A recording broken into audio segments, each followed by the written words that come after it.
ओम शांति। 21 जून 2025 की अनमोल महावाक्य। आज बाबा ने कहा, मीठे बच्चे, तुम्हें स्मृति आई कि हमने 84 जन्मों का चक्र पूरा किया। अब जाते ही अपने घर शांति धाम। घर जाने में बाकी थोड़ा समय है। प्रश्न: जिन बच्चों को घर चलने की स्मृति रहती है, उनकी निशानी क्या होगी? उत्तर: वह इस पुरानी दुनिया को देखते हुए भी नहीं देखेंगे। उन्हें बेहद का वैराग्य होगा। धंधे धोरी में रहते भी हल्के रहेंगे। इधर उधर झरमोई झगमुई की बातों में अपना समय बर्बाद नहीं करेंगे। अपने को इस दुनिया में मेहमान समझेंगे। ओम शांति। सिर्फ तुम संगम योगी ब्राह्मण बच्चे ही जानते हो कि हम थोड़े समय के लिए इस पुरानी दुनिया के मेहमान हैं। तुम्हारा सच्चा घर है शांति धाम। उनको ही मनुष्य बहुत याद करते हैं। मन को शांति मिले, परंतु मन क्या है, शांति क्या है, हमको मिलेगी कहाँ से, कुछ भी समझते नहीं है। तुम जानते हो, अभी अपने घर जाने के लिए बाकी थोड़ा समय है। सारी दुनिया के मनुष्य मात्र नंबरवार वहाँ जाएंगे। वह है शांति धाम और यह है दुख धाम। यह याद करना तो सहज है ना। कोई भी बूढ़े हो व जवान हो, यह तो याद कर सकते हो ना। इनमें सारे सृष्टि का ज्ञान आ जाता है। सारी डिटेल बुद्धि में आ जाती है। अभी तुम संगम युग पर बैठे हो, यह बुद्धि में रहता है। हम जा रहे हैं शांति धाम। ड्रामा प्लान अनुसार यह बुद्धि में रहने से तुमको खुशी होगी, स्मृति रहेगी। हमको अपने 84 जन्मों की स्मृति आई है। वह भक्ति मार्ग अलग है, यह है ज्ञान मार्ग की बातें। बाप समझा रहे हैं, मीठे बच्चों, अब अपना घर याद आता है। कितना सुनते रहते हो, इतनी ढेर बातें सुनते हो। एक यही है कि अभी हम शांति धाम जाएंगे, फिर सुखधाम आएंगे।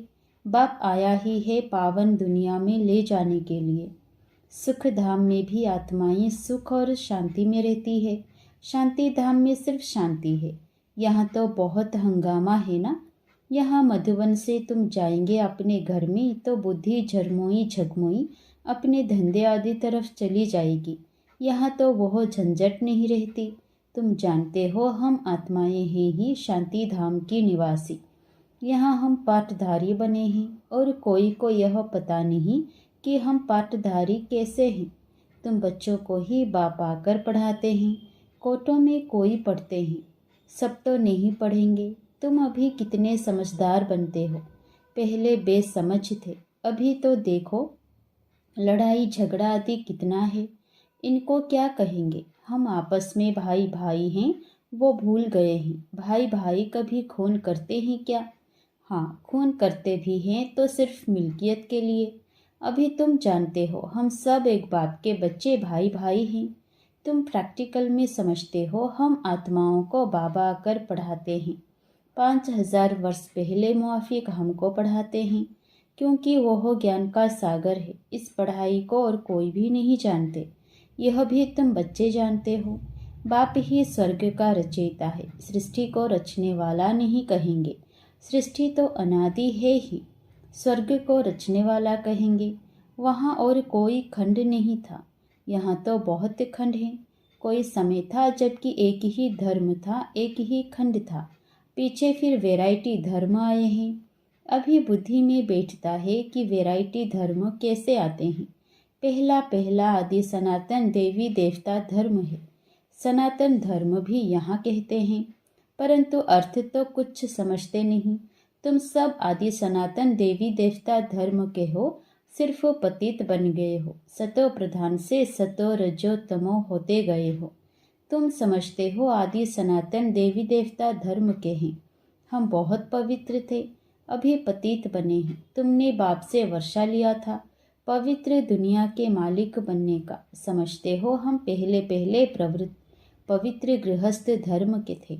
अभी ड्रामा के प्लान अनुसार रावण राज्य में हम पतित प्रवृत्ति मार्ग के बन गए हैं। तुम ही पुकारते हो, हे पतित पावन, हमको सुखधाम में ले जाओ। कल की बात है, कल तुम पवित्र थे, आज अपवित्र बन पुकारते हो। आत्मा पतित हो गई है, आत्मा पुकारती है, बाबा आकर हमको फिर से पावन बनाओ। बाप कहते हैं अभी यह अंतिम जन्म पवित्र बनो, फिर तुम 21 जन्म के लिए बहुत सुखी हो जाएंगे। बाबा तो बहुत अच्छी बातें सुनाते हैं, बुरी चीज़ छुड़ाते हैं। तुम देवता थे ना, अब फिर बनना है, पवित्र बनो। कितना सहज है, कमाई बहुत भारी है। तुम बच्चों की बुद्धि में है, शिव बाबा आया है, हर 5000 वर्ष बाद आते हैं। पुरानी दुनिया से नई होती है जरूर, यह कोई और बता ना सके। शास्त्रों में कलयुग की आयु बहुत लंबी करती है, यह है सारी भावी ड्रामा की। अभी तुम बच्चे पापों से मुक्त होने का पुरुषार्थ करते हो। ध्यान रहे और कोई पाप ना हो जाए। देह अभिमान में आने से ही फिर और विकार आते हैं, जिससे पाप होता है। इसलिए भूतों को भगाना पड़ता है। इस दुनिया की कोई भी चीज़ में मोह ना हो, इस पुरानी दुनिया से वैराग्य हो। भल देखते हो पुराने घर में रहे पड़े हो, परंतु बुद्धि नई दुनिया में लगी हुई है। जब नए घर में जाएंगे तो नए को ही देखेंगे। जब तक यह पुराना घर खत्म हो तब तक आँखों से पुराने को देखते हुए याद नए को करना है। कोई भी ऐसा काम नहीं करना है जो फिर पछताना पड़े। आज फलाने को दुख दिया, यह पाप किया। बाबा से पूछ सकते हो, बाबा यह पाप है, गुटखा क्यों खाना चाहिए? पूछेंगे नहीं तो गुटखा खाते रहेंगे। बाबा से पूछेंगे तो बाबा झट हल्का कर देंगे। तुम बहुत भारी हो, पापों का बोझा बड़ा भारी है। 21 जन्म फिर पापों से हल्के हो जाएंगे। जन्म जन्मांतर का सिर पर बोझा है, जितना याद में रहेंगे हल्के होते जाएंगे। खाद निकलती जाएगी और खुशी चढ़ जाएगी। सतयुग में तुम बहुत खुशी में थे, फिर कम होते होते सारी खुशी तुम्हारी गुम होती गई है। सतयुग से लेकर कलयुग तक इस जर्नी व यात्रा में 5000 वर्ष लगे हैं। स्वर्ग से नर्क आने की यात्रा का अभी पता लगा है कि हम स्वर्ग से नर्क में कैसे आए हैं। अभी फिर तुम नर्क से स्वर्ग में चलते हो। 1 सेकंड में जीवन मुक्ति। बाप को पहचाना, बाप आए हैं तो ज़रूर हमको स्वर्ग में ले जाएंगे। बच्चा पैदा हुआ और मिल्कियत का मालिक बन गया। बाप के बने तो फिर नशा चढ़ना चाहिए ना, उतरना क्यों चाहिए? तुम तो बड़े हो ना, बेहद बाप के बच्चे बने हो तो बेहद की राजधानी पर तुम्हारा हक है। इसलिए गायन भी है, अतीन्द्रिय सुख पूछना हो तो गोपी बल्लभ के गोप गोपियों से पूछो। बल्लभ बाप है ना, उनसे पूछो। नंबरवार पुरुषार्थ अनुसार ही खुशी का पारा चढ़ेगा। कोई तो झट आप समान बना देंगे। बच्चों का काम ही यह है, सब कुछ भुलाए अपनी राजधानी की याद दिलाना। तुम तो स्वर्ग के मालिक थे, अभी कलयुग पुरानी दुनिया है, फिर नई दुनिया होगी। अभी तुम बच्चों की बुद्धि में है कि हर 5000 वर्ष बाद बाप भारत में ही आते हैं, उनकी जयंती भी मनाते हैं। तुम जानते हो बाप आकर हमको राजधानी देकर जाते हैं, फिर याद करने की दरकार ही नहीं रहती। फिर जब भक्ति शुरू होती है तब याद करते हैं। आत्मा ने माल खाए हैं तो याद करती है, बाबा फिर आकर हमको शांतिधाम सुखधाम में ले जाओ। अभी तुम बच्चे समझते हो वो हमारा बाप है, टीचर भी है, गुरु भी है। सृष्टि के आदि मध्य अंत का चक्र, 84 जन्मों का ज्ञान तुम्हारी बुद्धि में है। अनगिनत बार 84 जन्म लिए हैं और लेते रहेंगे। इनका एंड व अंत कभी होता नहीं है। तुम्हारी बुद्धि में ही यह चक्र है। सुदर्शन चक्र घड़ी घड़ी याद आना चाहिए। यही मनमना भव है। जितना बाप को याद करेंगे उतना पाप भस्म होंगे। तुम जब कर्मातीत अवस्था के समीप पहुंच जाएंगे तो तुमसे कोई भी विकर्म नहीं होंगे। अभी थोड़े थोड़े विकर्म हो जाते हैं। संपूर्ण कर्मातीत अवस्था अभी थोड़े ही बनी है। यह बाबा भी तुम्हारे साथ स्टूडेंट है, पढ़ाने वाला है शिव बाबा। भले इनमें प्रवेश करते हैं, यह भी स्टूडेंट है। यह है नई नई बातें।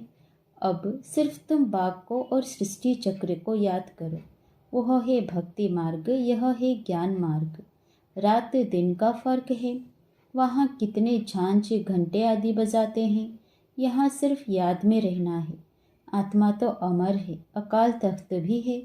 ऐसे नहीं कि अकाल मूर्त सिर्फ बाप है, तुम भी अकाल मूर्त हो। अकाल मूर्त आत्मा का यह भ्रुकुटी तख्त है। ज़रूर भ्रुकुटी में ही बैठेंगे, पेट में थोड़े ही बैठेंगे। अभी तुम जानते हो हम अकाल मूर्त आत्मा का तख्त कहाँ है। इस भ्रुकुटी के बीच में हमारा तख्त है। अमृतसर में अकाल तख्त है ना। अर्थ कुछ भी नहीं समझते, महिमा भी गाते हैं अकाल मूर्त। उनके अकाल तख्त का किसी को पता नहीं है।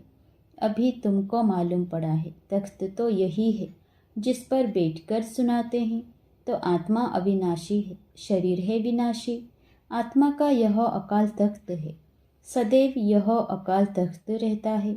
यह तुम समझते हो। उन्होंने फिर वह तख्त बनाकर नाम रख दिया है। वास्तव में अकाल आत्मा तो यहाँ बैठी है। तुम बच्चों की बुद्धि में अर्थ है एक ओंकार। इनका अर्थ तुम समझते हो। मनुष्य मंदिरों में जाकर कहते हैं अच्युतम केशवम। अर्थ कुछ नहीं, ऐसे ही स्तुति करते रहते हैं। अच्युतम केशवम राम नारायण। अब राम कहाँ, नारायण कहाँ। बाप कहते हैं वह सब है भक्ति मार्ग। ज्ञान तो बड़ा सिंपल है। कोई और बात पूछने के पहले बाप और वर्षे को याद करना है। वह मेहनत कोई से होती नहीं है, भूल जाते हैं। एक नाटक भी है, माया ऐसे करती, भगवान ऐसे करते हैं। तुम बाप को याद करते हो। माया तुमको और तूफानों में ले जाती है। माया का फरमान है रुस्तम से रुस्तम होकर लड़ो। तुम सब लड़ाई के मैदान में हो। जानते हो इनमें किस किस प्रकार के योद्धे हैं। कोई तो बहुत कमज़ोर हैं, कोई मध्यम कमज़ोर है, कोई तो फिर तीखे हैं। सभी माया से युद्ध करने वाले हैं, गुप्त ही गुप्त अंडरग्राउंड। वे भी अंडरग्राउंड बॉम्ब्स की ट्रायल करते हैं। यह भी तुम बच्चे जानते हो। अपनी मौत के लिए सब कुछ कर रहे हैं। तुम बिल्कुल शांति में बैठे हो। उनका है साइंस बल। कुदरती आपदाएं भी बहुत हैं, उनमें तो कोई का वश चल ना सके। अभी झूठी बरसात के लिए भी कोशिश करते हैं। झूठी बरसात पड़े तो फिर अनाज जास्ती हो। तुम बच्चे तो जानते हो कितनी भी बरसात पड़े फिर भी नेचुरल कैलामिटीज़ ज़रूर होनी है। मूसलाधार बरसात पड़ेगी, फिर क्या कर सकेंगे। इनको कहा जाता है नेचुरल कैलामिटीज़। सतयुग में यह होती नहीं, यहाँ होती है जो फिर विनाश में मदद करती है। तुम्हारी बुद्धि में है हम जब सतयुग में होंगे तो जमुना के कंठ पर सोने के महल होंगे। हम बहुत थोड़े वहाँ के रहने वाले होंगे। कल्प कल्प ऐसे होता रहता है। पहले थोड़े होते हैं, फिर झाड़ बढ़ता है। वहाँ कोई भी गंदगी की चीज़ होती ही नहीं। यहाँ तो देखो चिड़िया भी गंद करती रहती। वहाँ गंदगी की बात नहीं, उनको कहा ही जाता है हेवन। अभी तुम समझते हो हम यह देवता बनते हैं तो अंदर में कितनी खुशी होनी चाहिए। माया रूपी जिन से बचने के लिए बाप कहते हैं तुम बच्चे इस रूहानी धंधे में लग जाओ। मनमना भव, बस इसमें ही जिन बन जाओ। जिन का मिसाल देते हैं ना, कहा काम दो तो बाबा भी काम देते हैं, नहीं तो माया खा जाएगी। बाप का पूरा मददगार बनना है। अकेला बाप तो नहीं करेगा।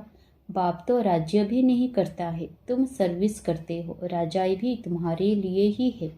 बाप कहते हैं मैं भी मगध देश में आता हूँ। माया भी मगरमच्छ है, कितने महारथियों को हप कर खा जाती है। यह सब है दुश्मन। जैसे मेढक का दुश्मन सर्प होता है ना, तुमको मालूम है, ऐसे तुम्हारी दुश्मन है माया। अच्छा, मीठे मीठे सिकिलधे बच्चों प्रति माता पिता बाप दादा का याद प्यार और गुड मॉर्निंग। रूहानी बाप की रूहानी बच्चों को नमस्ते। धारणा के लिए मुख्य सार। पहला, स्वयं को पापों से मुक्त करने का पुरुषार्थ करना है। देहाभिमान में कभी नहीं आना है। इस दुनिया की कोई भी चीज़ में मोह नहीं रखना है। दूसरा, माया रूपी जिन से बचने के लिए बुद्धि को रूहानी धंधे में बिजी रखना है। बाप का पूरा पूरा मददगार बनना है। वरदान, सर्व खजानों को समय पर यूज कर निरंतर खुशी का अनुभव करने वाले खुश नसीब आत्मा भव। बाप दादा द्वारा ब्राह्मण जन्म होते ही सारे दिन के लिए अनेक श्रेष्ठ खुशी के खजाने प्राप्त होते हैं। इसलिए आपके नाम से ही अब तक अनेक भक्त अल्पकाल की खुशी में आ जाते हैं। आपके जड़ चित्रों को देखकर खुशी में नाचने लगते हैं। ऐसे आप सब खुश नसीब हो। बहुत खजाने मिले हैं, लेकिन सिर्फ समय पर यूज़ करो। चाबी को सदा सामने रखो, अर्थात सदा स्मृति में रखो, और स्मृति को स्वरूप में लाओ तो निरंतर खुशी का अनुभव होता रहेगा। बाप की श्रेष्ठ आशाओं का स्लोगन, बाप की श्रेष्ठ आशाओं का दीपक जगाने वाले ही कुल दीपक हैं। अव्यक्त इशारे, आत्मिक स्थिति में रहने का अभ्यास करो, अंतर्मुखी बनो। आत्मिक स्थिति में रहो, बाहर मुक्ता को छोड़ दो तो मेहनत से छूट जाएंगे और अनुभवों के सागर में समा जाएंगे। एक दो अनुभव नहीं, अथाह है। एक दो अनुभव करके अनुभव के तालाब में नहीं नहाओ। सागर के बच्चे अनुभवों के सागर में समा जाओ। अच्छा, ओम शांति।